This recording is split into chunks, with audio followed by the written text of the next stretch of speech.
I was younger. So this isn't a recent event. I was 11 years old. And the first part that I feel is really important that I mention is I had an experience where I had a vision of Jesus. Now, I came from a Catholic family, but I definitely would not call ourselves like extreme, like religious, definitely like believers in God and stuff. But I had a vision of Jesus in my bedroom, and he was standing. I just get chills thinking of it, but he was standing to the left. And I guess it was kind of similar to a painting in the sense of the way he was standing. He had his arms out. And I get chills every time I tell the story, but he had his arms open and he was off. He wasn't right in front of me. He was to the left.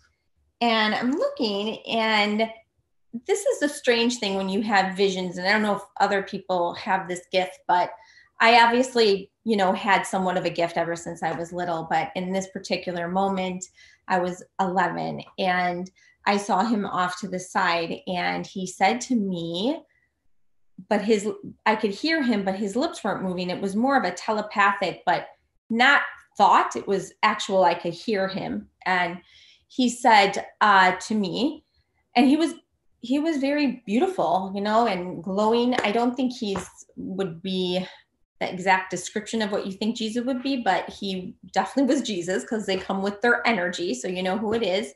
And he was wearing a white gown and he had his arms open. And he said the strangest thing to me. He said, you will die on Sunday, but don't worry, you will be okay. And he put his arms open. And I was freaked out. And the arms open, he didn't verbalize this, but I felt like he wanted me to go and like hug him. And I didn't. I was scared. So I was young, and I said, I don't want to die. And he was just standing there, and he said it only once, but he stood there until he faded away. Well, I didn't want to hear that. And he said it in a very loving way, but it was kind of a strange thing for him to say. And I remember because the Sunday that was coming up, I literally was on the phone with my friend until midnight, Sunday night, until it was Monday, because I was afraid I was going to die. So it was really kind of like a jolting message to me. So I didn't die that Sunday, and I didn't put this together until later on in that year. My father was working on this deck, and we were all sitting on it, but he was 90% done, except that he didn't put the spokes. And we were two stories up. And he didn't put the wood spokes yet, but everyone wanted to sit and enjoy it. So I went around the table, and there were plastic chairs, those old plastic chairs. So I went along the table, and I went to sit down next to my sister. I didn't realize that the back legs were off. They're basically off the deck, or just like a smidgen, where it looked like it was solid. And as I was sitting down, I heard my sister say, Julia, don't sit. But it was too late. I went down, and because there were no spokes in the deck, the chair tipped backwards. Everything went into slow motion. The last thing I saw was my other sister, and she was way up on another level, and she was waving, but she didn't realize what was happening. And everything changed from that moment. You hear about different realities, and if you're on the spiritual journey, maybe you've done some research about parallel realities and things like this. The moment I sat down, I was out. So mind you, I was gone. I don't know if I fainted or what, but I was gone for a while. And what seemed like seconds for my family, I went somewhere else, and I fell face down on it. There was cement. It wasn't grass or anything. It was a huge, huge fall. And I didn't have a scratch on me, nothing. And I don't remember even hitting the ground because I left. Before I sat down, I tipped backwards. I saw my sister. I went to another I was lifted out of my body. And I said it after this whole thing happened immediately to my parents. I said, I went somewhere and I was very disoriented when I came back because I left my body. So what happened was I was pulled out of my body into this beautiful, immense feeling of love. And it was extremely, it was like amnesia was lifted. It was like, I was like, oh, I remember now. I'm trying to put in words. It was like a flood of knowing came to me. And I realized that this experience here in this life, this specific life that you're living, is like a drop in the ocean, a grain of sand. There was this immense knowing of, oh, like, how could I have forgotten? Oh, this is just, if you can, I also like to describe it like, think of all the thoughts you have in your life, right? Millions of thoughts. You can't even keep track. This one particular life that you're focused on right now was like one thought. That's how immense knowing I had.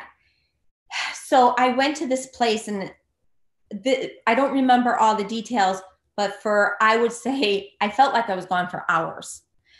And I hope that in meditation, I can learn even more. But I will tell you what happened in that experience. I left my body and I went into this unconditional loving space.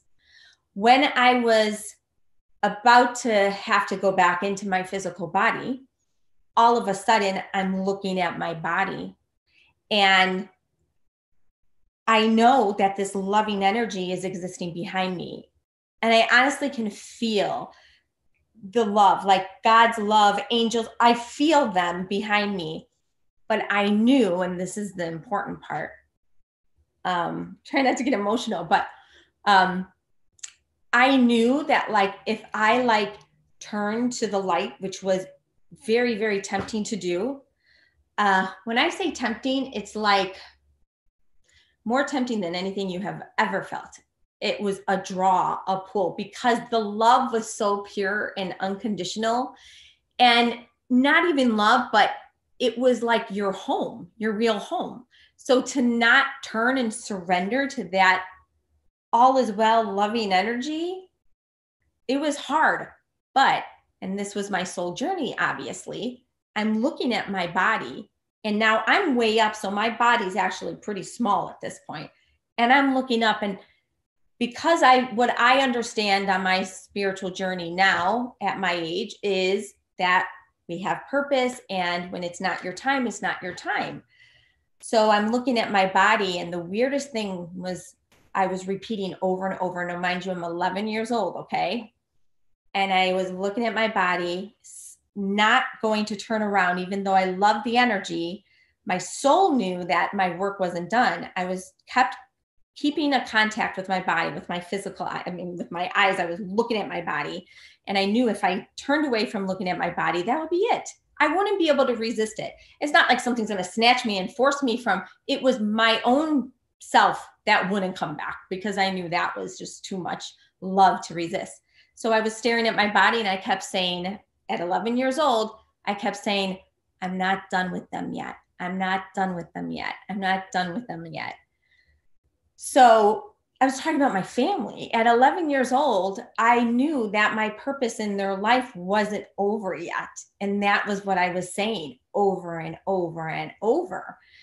And I kept saying it and focusing on my body until I went all the way back into my body, but I had to stay super focused. And so it felt very jarring to go from this space back into a very dense physical form. And the visual that I want to give you is like, you ever see like a fish flopping out of water? You know, like it felt like, oh, like I was so like, oh God, you know, like out of my element, because I went from this body, you know, light, bodiless spirit to being condensed, all my light. So we are not a physical body. We are this immense energy. So to go from this immense energy and go down into a small physical form, it was just reminding me of like a fish flopping out of water, like uncomfortable. It was a big, like, you know, like hard. I don't know why I use that analogy, but that's what I always see. And so I knew that I had to be there. So I had to force myself back in there.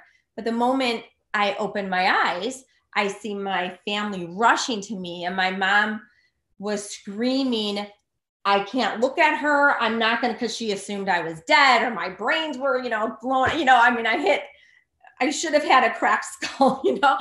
And she's like, I can't look at her. I can't, oh God, Ron. And that's my dad.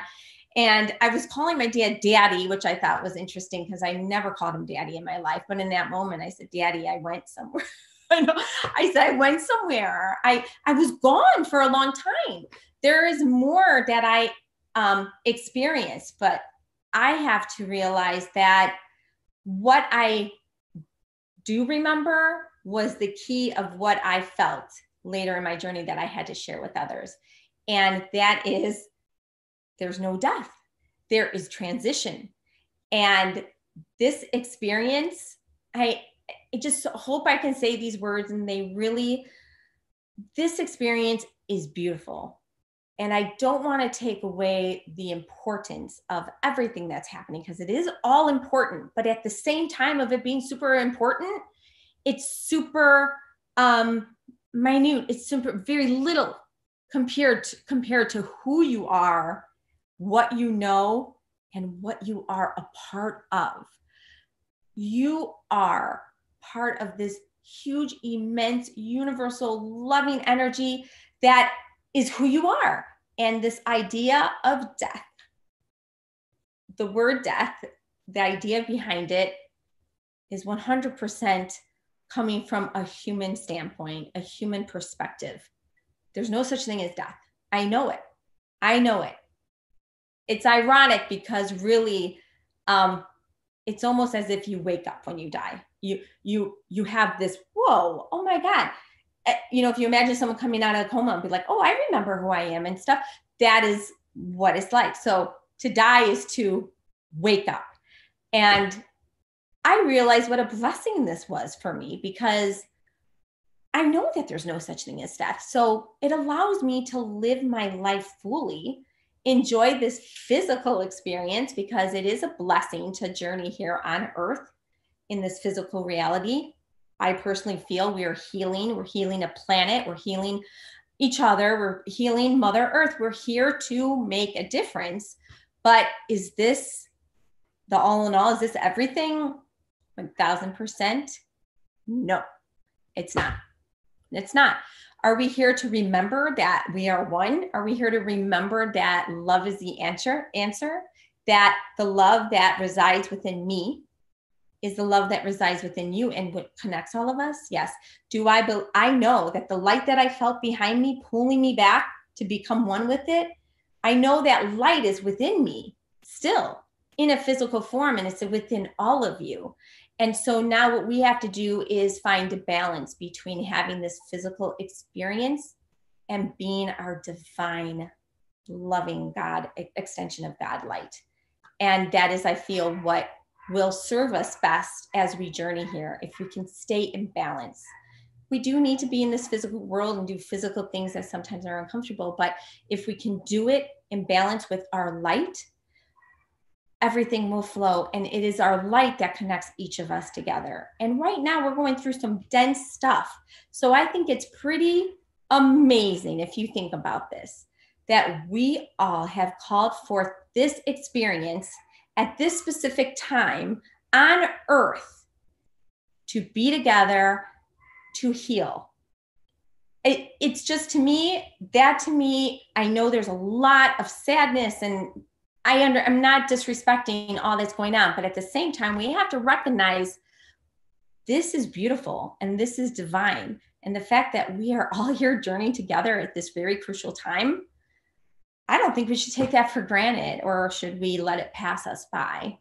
I think that we are all here for a reason. So we all have the knowledge, the power, and mostly the love to get each other through this. It's why we're here, basically. We're here for this, and we're equipped. And the reason why we're equipped is because that light that was pulling me back home is within me and within all of you.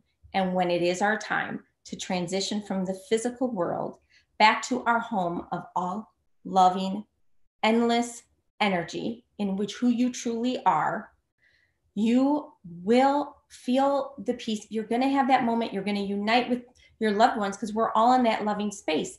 But another thing that's so wonderful about this is when I had that experience, I realized all the ones that I love that have passed, they didn't die. They're in that space. And because their energy is endless, I can feel them. I can sit and I can feel them. And if you've been on the spiritual journey and you've learned about vibration, sometimes you just got to sit and shift your vibration to your light, and you will feel them. You will feel them with you. I know sometimes it takes practice, but I just want to say that if there's one takeaway, it would be that we are endless. There is no such thing as death. Your loved ones are in a beautiful space. You can connect to them. You can feel them. They are with you. They're rooting you on. They're your cheerleaders. You know, they've finished their journey here. Everything is a soul journey. That's another thing I want to mention is my soul wasn't done yet. But if it was ready, if it was done, I promise you, I would have no issue surrendering to what I felt. Absolutely not. And I know when I close my eyes, I'm actually gifted with them being able to show me what was behind them. And I saw, and I can see it right now, when I close my eyes, a huge angel was right here, an angelic being. And wow, I'm actually just having this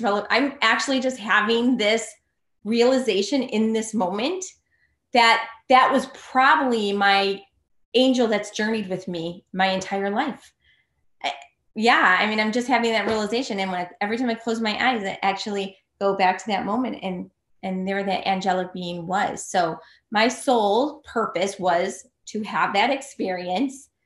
And I think it's an obligation and a responsibility to bring it back to whoever is ready to receive it. So I just am so grateful to have had it, not just to share, but I realize when I do work with a lot of people who struggle with this fear of death. And because of their fear of death, it's unfortunate, but they don't live, because you can only live when you are in the now. Breathe it in, guys. Like, take a moment right now. If you breathe this now in and just feel the presence of all of us together, we're all connected, and feel the presence of being here on Mother Earth for a specific purpose, just all is well. You don't have to go anywhere other than this now. And unfortunately, because of people's fear of death and fear of other things, but death is definitely a big one. And you'll notice things always lead to death. If they're worried about finances, you take them down that road. Okay, so why are you worried about finances? Oh, well, because I won't be able to pay my bills. Okay, what if you're once you get to the end, it usually always comes down to a fear of death. But I'm telling you that if you live in the now and you just realize that death is not, we have defined it in a way that is just full of a lot of misconceptions and fear. And I know there's some religious stuff that ties into that, and there's things like that. But what I'm saying is sometimes, like Judy said, like Pam experienced, you have to journey the path in order to really know it. You can read a million books and still not be as well versed as if you walked the path, right? I think you guys can agree with that, right? So experiencing it is going to be your best teacher. So here we come to you who have experienced it to share the message. So just know that this is a very, very beautiful experience, that you were here for a very loving, specific purpose, that you're a powerful being to be here right now, and that your love will conquer all. Live in the moment. If you're not living in the moment, unfortunately, you're not living. Just take note tomorrow. How many times are you in your head worrying, anxiety, thinking about the future? or reminiscing the past, or I should have, could have, would have done that. All those moments in your head, unfortunately, you're not living. You're existing, but you're not living. And that's a shame, because you're here to live. And once you get into the now, the colors will be more vibrant. The experiences will be more exciting. You're going to see so many more blessings. You know, they were always there. You couldn't see them. And you're going to manifest like-minded people. Everything transforms when you bring yourself to the now, and when you realize all is well. There's nothing to worry about. All is well. Enjoy the journey. Enjoy the journey. So I think that's probably the most I want to share. But so the connection was Jesus, the whole Sunday thing. I can't believe I missed this part. Oh my God. So it was a Sunday that happened. Okay. So that was kind of a big part that I left out. So a few weeks, or I can't remember how many weeks after, but it didn't happen immediately, but I did leave my body on a Sunday. I fell off the deck and left my body. It was a Sunday. And I was like, oh my gosh. But he said, don't worry. He said, you will be fine. All will be well. You will be good. And I think what happened was a transformation within me. The last thing I want to mention, and I hope I'm not going over, I just want to say this last thing. After that experience, another gift is I feel very connected with that world. I feel you always have this angelic presence around you, and it's something that anyone can build up. But I think one of the little added benefits of going through that is it's just more natural to feel that presence around you. I can easily connect to those on the other side. But here's the thing. I can connect to each and every one of you. I know it sounds weird, but I can actually breathe into your body, because I went to a place where we were one. So it's easier for me. You guys can do it too. And I teach it. I have classes, but it's more natural for me, because I became part of the light for a little bit, that I am able to easily breathe into your energy, see what you're feeling, and give you the guidance, and that's an added benefit. I will say one downfall. Incredibly hard for me to stay grounded. If I don't do my due diligence of grounding to Mother Earth, and I mean like being in the physical, I do tend to float, meaning I go into that beautiful, loving space, but to do sometimes you got to be, like I'm a little bit on, like it has to be even. So sometimes I got to realize I'm more human. So it does take me more than I think the typical person to ground to Mother Earth. So I actually do grounding exercises throughout the day. And if I don't, you can totally tell. I mean, sure, Judy talks to me all the time. She could probably tell when I'm not grounded and I'm like floaty. Judy, say it because you know it's true. And I want you to say it. Like, I really do need to ground myself a lot. And I really feel it's because I had that experience. Once you leave your body, you got to really that's my experience. I don't want to put that on, if Pamela had a different experience, but so that's my story. I don't want to go over. Thank you so much for allowing me to tell my story. Thank you, Judy. Thank you, Cindy. Thank you, Pam. Thank you, everyone.